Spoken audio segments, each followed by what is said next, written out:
The swamp did not welcome them. There was no gradual transition, no moment where the environment eased them in gently. One moment Cale was stepping off the transport at Camp James E. Rudder, ruck biting into shoulders that had carried weight across Georgia mountains for weeks, and the next he was standing ankle-deep in water that smelled of rot and tannin, heat already pressing down like a physical thing. Beside him, Joran said nothing. He didn't need to. The look on his face said everything. The mountains had been cold, brutal, and vertical. This was something else entirely. This was Florida, but not the Florida anyone had imagined. This was the coastal panhandle at Eglin Air Force Base, flat, flooded, overgrown, and alive in ways the mountains had never been. The air was thick and heavy, saturated with moisture that had nowhere to go. Insects moved in constant clouds. Beneath the surface of the water, things moved that none of them could see. Nothing here was stable. Nothing was dry. Nothing stayed clean. For the 6th Ranger Training Battalion, this was home terrain. The ranger instructors moved through it with the casual indifference of men who had watched it 100 times. They knew exactly what the swamp did to people. They had seen it before. They would see it again. For the wolves, it was alien. Naira felt it immediately. Not fear, but recalibration. Every instinct she had sharpened over weeks of mountain operations was suddenly irrelevant. Elevation meant nothing here. The map in her pocket showed terrain features that did not exist in any meaningful way. Flat, green, endless. 100 meters on paper could take hours to cross. Terrain that looked passable from a distance became chest-deep water up close. Solid ground dissolved into mud that swallowed boots whole and refused to give them back. Movement slowed to a crawl from the first step. Every footfall had to be tested before weight was committed. Rifle butts probed the ground. Ahead. Feet already raw with blisters from weeks of movement. The swamp punished impatience with mechanical efficiency. One rushed step meant a fall. A fall meant soaked equipment. Soaked equipment meant friction, malfunction, infection, failure. The logic was brutally simple and entirely unforgiving. Within the first hour, Bram found this out on a narrow finger of what had looked like solid ground, his natural aggression carrying him ahead of the man in front. A human ranger candidate named Dalton, who had already slowed, already testing the earth. Bram's boot punched through the surface crust and disappeared into black mud up to the knee. He went down hard, one hand catching on a cypress root, the other plunging into the water. He came up soaked from the waist down, rifle dripping, jaw locked against whatever sound had tried to come out. The ranger instructor watching from the tree line didn't move, didn't speak, just wrote something down. Bram got up, fell back into step. But the mud stayed with him, in his boots, in his gear, in the back of his mind, for the rest of the day. The water was everywhere, and it never left. It filled boots within minutes and stayed there, warm and persistent. It soaked uniforms until they clung to skin like a second layer that offered no protection and no warmth. It crept into rucks, weapons, radios, and notebooks with a patience that felt almost deliberate. There was no concept of dry anymore. There were only degrees of wet, and before the end of the first day, Caldas had already catalogued what was failing and why, watching the patterns the way he always watched patterns. Systems, behaviors, cause and effect. Weapons were the first problem. The moisture attacked metal with immediate aggression. A rifle left unattended for 3 hours in this environment began to show rust at the contact points. Radios malfunctioned under sustained moisture. Batteries drained faster in the heat. Maps dissolved at the edges. Ink bleeding and smearing until grid lines became suggestions rather than facts. Nothing stayed reliable. He mentioned none of this out loud. He simply began maintaining his weapon at every halt, cleaning contact points, running a dry patch through the barrel whenever he could, keeping the action moving. Others noticed and followed. That was how it worked with Caldus. He led by doing, and the people around him were smart enough to pay attention. The nights were different from the mountains in ways that went beyond temperature. In the mountains, cold had been the enemy after dark, a physical, manageable threat that responded to layers and shelter.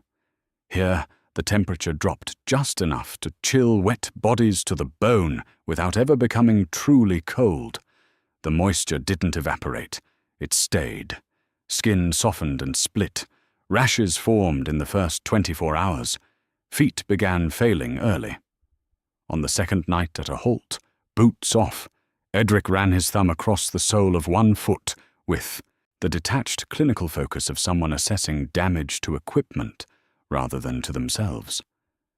The skin was white, wrinkled, tender in a way that promised worse things to come.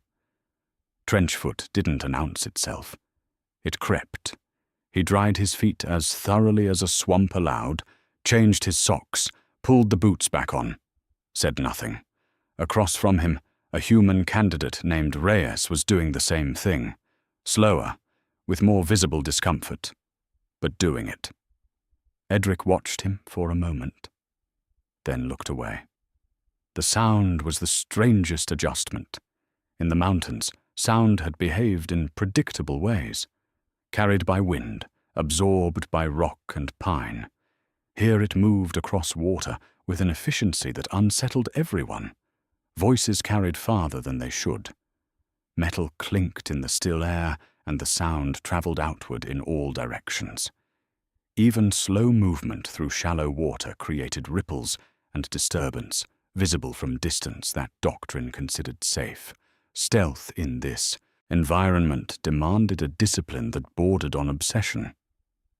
During a movement on the second day, the patrol interval compressed without anyone announcing it, men bunching together against the discomfort of the unfamiliar ground, the human instinct for proximity asserting itself against training. Saela said nothing. She simply stopped moving. The patrol halted behind her. She turned, looked at the interval, looked at the man directly behind her, Rurik, who should have known better, and held the look until he stepped back to the correct spacing. No words. The interval restored itself. The ranger instructor at the flank of the patrol wrote something down. Navigation was a completely different discipline. In the mountains, terrain had guided movement, ridge lines, draws, peaks, the visible geometry of elevation. Here everything looked the same. Flat, green, featureless. The compass bearing was not a tool here. It was a lifeline. Lose the azimuth, and the patrol wandered in, circles, the swamp, closing around them, with a patience that had no urgency and no mercy. Trails twisted without warning, waterways forked and rejoined in patterns that matched no map. Vegetation closed behind movement and erased signs of passage within minutes. On the third day, while navigating, the kind of small cumulative drift that the swamp specialized in found Joran, half a degree off azimuth over 400 meters through terrain that offered no reference points. By the time he realized it, the patrol was wrong. Not catastrophically wrong, but wrong enough. He stopped, checked the compass, checked it again, took a breath that no one else saw. Then, quietly, without announcement, he adjusted the bearing and corrected. The patrol never fully stopped. The ranger instructor watching from the periphery did not intervene. But Joran felt the weight of it. The awareness that out here, half a degree could be the difference between arriving and disappearing. The wildlife operated on its own schedule and acknowledged the patrol's existence only on its own terms. Insects were constant and relentless, mosquitoes that ignored repellent, chiggers and ticks that embedded unnoticed, ants that swarmed anything stationary for too long. These were manageable. Unpleasant, but manageable. The snakes were a different consideration. They moved silently through the water, barely visible. Cottonmouths and others that the ranger instructors had briefed on without apparent concern. The alligators were worse in a psychological sense, though statistically less dangerous. They watched from the water's edge with a prehistoric patience that communicated something the mountains had never managed. The wolves were not apex predators here. They were intruders in something older and more indifferent than any of them. Mira had been thinking about that distinction since before they arrived, turning it over quietly.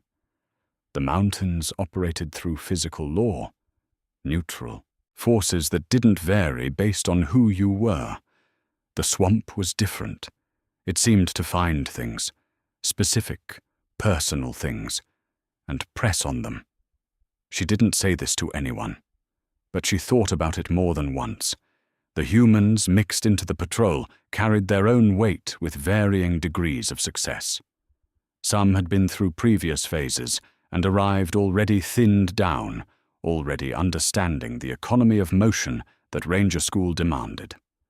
Others were newer, still carrying habits that the swamp was methodically destroying. Dalton, the candidate Bram had overtaken on the first day, was proving more resilient than his early stumblings suggested. He was quiet, methodical, and he watched the wolves without making it obvious that he was watching. He learned from what he saw. There were others who did not adapt as cleanly. Leadership in this environment demanded a different kind of thinking that none of the previous phases had fully prepared them for. Routes were no longer about shortest distance. They were about least resistance, which was not the same thing and never simple to calculate. Patrol bases had to be elevated, drained where possible, defensible, and hidden. Achieving all four at once was rarely possible. Leaders were forced to prioritize and accept the cost of what they left behind. Kaylee had always processed terrain as a system of trade-offs rather than a problem with a clean solution, but the swamp made the trade-offs more expensive and more immediate. Choose higher ground, and movement became harder, more exposed. Choose water routes, and noise increased to levels that discipline alone couldn't fully contain. Choose speed, and exhaustion compounded against bodies already running on deficit. Choose caution and time, the resource that Ranger School monetized at the highest rate, slipped away. Every decision cost something. He had known that in the mountains. The swamp made him feel it. By the end of the first days, and days blurred here, the light changing but the environment not. The wolves had stopped thinking of the swamp as terrain. Terrain was something you moved through. This was something that moved against you. It exhausted without striking. It tested patience instead of strength. It eroded discipline instead of challenging courage. It punished complacency, not with a sudden violent consequence, but with a slow, relentless accumulation of small failures that arrived days later in ways that were difficult to trace back to their source. During a brief halt, sitting against a cypress root with his boots in water and his map bleeding at the corners, Elowen said it quietly to no one in particular. "The mountain wanted to see if we could endure," he said. Naira, standing 2 meters away and watching the water, didn't look at him. "The swamp wants to see if we can think," she said. No one argued with that. The ranger instructors remained mostly silent. They observed. They watched how patrols entered water obstacles, whether leaders moved first or sent others. They watched how spacing was maintained when visibility dropped to nothing and the human instinct was to bunch. They watched who enforced standards under misery and who let things slide with the private calculation that no one was watching. Someone was always watching. The swamp exposed hesitation with a brutality that had no drama to it. A leader who paused too long at a water crossing lost momentum, and the patrol felt it, felt the uncertainty transmit backward through the formation like a current. A leader who moved too fast lost control and paid for it in noise, in spacing, in equipment that failed at the worst possible moment. On the fourth day, during a canal crossing, Corin learned this while leading a 4-man element across a chest-deep stretch of black water, moving well, steady, confident, the kind of movement that communicated control without announcing it. But reaching the far bank, she turned to check her element before the last man was across, a micro-hesitation that broke her rhythm. Varek, who was carrying the radio, stumbled on the submerged route she had stepped over cleanly and went down. The radio went under. She was back in the water before he surfaced. No one said anything. She pulled him up, checked the radio, assessed the damage in 3 seconds, and continued the crossing. But afterward, at the halt, she sat with her hands on her knees and stared at the water for longer than the mission required, and Varek came and stood beside her, not to say anything, just to stand there. That was enough. Ahead waited the missions. Ambushes and raids and reconnaissance operations conducted dismounted, in waterlogged dark, under the permanent pressure of an environment that had no interest in their success. But before tactics could be tested, the swamp itself would deliver its first verdict on each of them, not on their strength, not on their courage, on whether they could adapt to a world that refused to hold still long enough to be mastered.